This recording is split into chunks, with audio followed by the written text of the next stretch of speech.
और अब बात करेंगे देहरादून के साक्य एकेडमी की, जहां एक साथ 47 बच्चों ने छुट्टी मांगी तो स्कूल का बेरहम चेहरा सामने आ गया और प्रबंधन की लापरवाही की वजह से 7 बच्चे स्कूल से भाग गए हैं।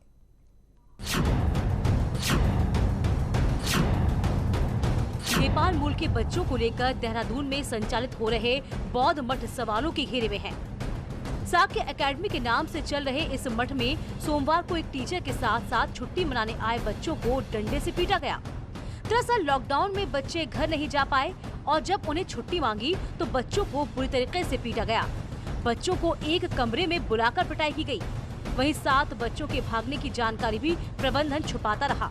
उसने मीटिंग में बुलाया था हमको और उसके बाद हम मीटिंग में पूछताछ कर रहा था और उस मीटिंग खत्म होने के बाद अचानक हमारा गुरुजी आया था। वहाँ पर गुरुजी वो डंडा लेकर आया था और हम सब लोग भाग गए थे वहाँ से।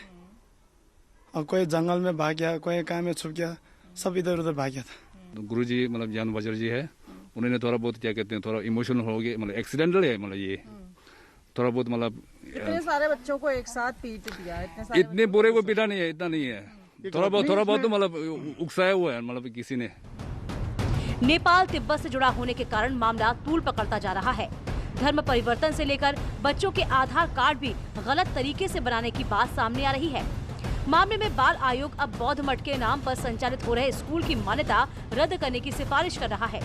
कि जो आधार कार्ड आपने, क्योंकि एड्रेस इनका नेपाल का है, आधार कार्ड आपने यहाँ पे बनवाया, ये अपने आप में एक बहुत बड़ा सवाल खड़ा करता है।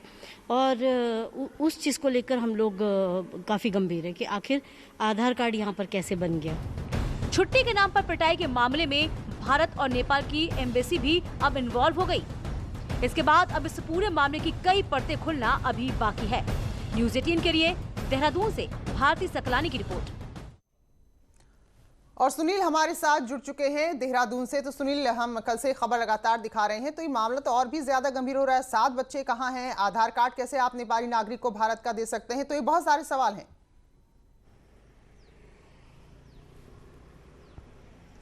बिल्कुल प्रीति, ये मामला कल सबसे पहले न्यूज़ 18 ने ही इसको उजागर किया था कि जो बौद्ध मठ है, जो जिसमें धार्मिक शिक्षा दी जाती है, वहाँ पर बच्चों का बेरहमी के साथ उत्पीड़न हो रहा है, उनके साथ अमान्य व्यवहार किया जा रहा है। उसके बाद ये पूरा मामला हाईलाइट हुआ, पुलिस प्रशासन हरकत में आए।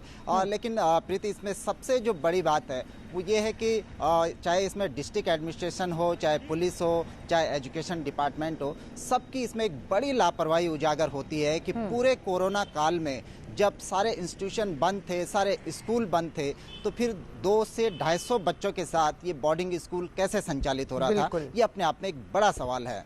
दूसरा जो सवाल है कि 2016 से ये बौद्ध मठ संचालित हो रहा है, जहाँ पर सामान्य शिक्षा के अलावा बुद्धिज्म की भी शिक्षा दी जाती है।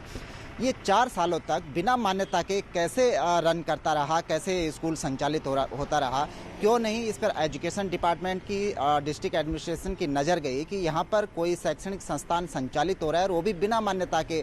जुलाई 2020 में इस इंस्टीट्यूट को मान्यता मिली, इस बौद्ध मठ को मान्यता मिली और पूरे कोरोना काल में ये चुपचाप संचालित होता रहा, लेकिन किसी को कानों कान इसकी भनक नहीं लगी। 7 बच्चे जब उत्पीड़न का शिकार होते हैं, 7 बच्चे इस स्कूल से भाग जाते हैं, बौद्ध मठ से भाग जाते हैं, लेकिन आज की डेट तक भी उनकी कंप्लेंट पुलिस के पास नहीं है कि आखिर ये जो छोटे बच्चे हैं, 5 साल से और 18 साल की उम्र के बच्चे हैं, 8वीं तक ये बौद्ध मठ चलता है, 8वीं क्लास तक, तो ये छोटे छोटे बच्चे भाग गए, यहाँ से नेपाल पहुँच गए। कुछ बच्चे नेपाल और भारत के बॉर्डर पर जो बनवासा है वहाँ पर पकड़े गए हैं। इसकी आज तक कंप्लेंट नहीं की गई। पुलिस का कहना है कि उसके पास अभी कोई कंप्लेंट नहीं आई। डिस्ट्रिक्ट एडमिनिस्ट्रेशन का कहना है कि चूंकि लॉकडाउन था, इन बच्चों को भेजा नहीं जा सकता था, इसलिए इन बच्चों को यहाँ पर रोका गया था। तो कुल मिलाकर चारों ओर से लापरवाही है। कल न्यूज़ 18 अगर इस मामले को नहीं उठाता, नेपाल से इन बच्चों के अभिभावक, अगर स्थानीय जो नेपाल कम्युनिटी के लोग हैं, चाहे वो गोरखा डेमोक्रेटिक फ्रंट के लोग हों, उनसे अगर कम्युनिकेशन नहीं करते तो ये मामला ऐसे ही चलता रहता और इन छोटे छोटे जो मासूम बच्चे वहाँ पर हैं उनके मोबाइल तक छीन लिए गए। बिल्कुल सुनील, स्कूल के स्तर पर तो जो अमानवीय चेहरा सामने आया है, जो उत्पीड़न की कार्रवाई स्कूल के अंदर की गई वो तो है, लेकिन वही जो बड़े सवाल हैं, भाई आपका प्रशासनिक अमला क्या कर रहा है, कैसे बच्चे स्कूल के अंदर है, कैसे बगैर मान्यता के 4 साल से चलता रहा। तो ये एक घटना ने बहुत सारी जो कमियां हैं, बहुत सारे जो घोटाले हम इसे कहेंगे जो चल रहे थे, उसको सामने ला दिया। बहुत बहुत शुक्रिया सुनील आपका इस बड़ी खबर पर जानकारी देने के लिए। आगे बढ़ेंगे। उत्तराखंड फॉरेस्ट डिपार्टमेंट को यानी कि वन विभाग को अपने नए चीफ मिल गया है। चीफ जयराम 31 अक्टूबर को रिटायर हो रहे हैं। बुधवार को उनका लास्ट वर्किंग डे था, लिहाजा बुधवार को ही उनको विदाई दे दी गई। अब उनकी जगह आईएफएस रंजना काला उत्तराखंड वन विभाग की कमान संभालेंगी। बुधवार को शासन ने फॉरेस्ट चीफ के पद पर रंजना काला की तैनाती के आदेश जारी कर दिए। तो हमने पहले बताया था कि अगर वरिष्ठता के आधार पर हम देखें तो अगला नाम किसका हो सकता है। तो 1985 बैच की रंजना काला 31 जनवरी को हालांकि रिटायर हो जाएंगी। वो अभी प्रमुख वन संरक्षक वन्यजीव के पद पर तैनात है। रंजना काला 31 अक्टूबर को फॉरेस्ट चीफ के पद पर ज्वाइन करेंगे।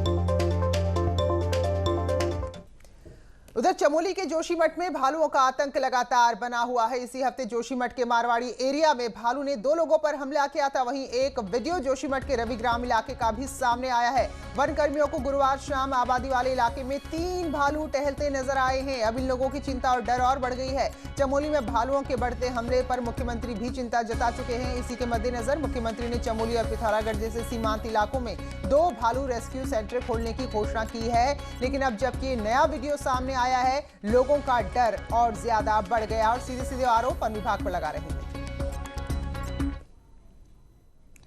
उच्च हिमालयी क्षेत्रों में ठंड बढ़ते ही इसका असर यहां रहने वाले वन्य जीवों पर भी दिखने लगता है, जिसके चलते हिमालयन थार अब ठंड बढ़ने के साथ ही घास के हिमालयी क्षेत्रों से नीचे उतरने लगे हैं। वहीं इनके निचले इलाकों में आने से शिकारियों के लिए भी एक अच्छा मौका होता है, तो इनको शिकारियों से बचाना भी बड़ी चुनौती है। इसके लिए वन विभाग में इस इलाके में चौकसी बढ़ाने के लिए काम किया जा रहा है। चलिए एक ब्रेक के लिए रुकते हैं, लौटेंगे जल्दी।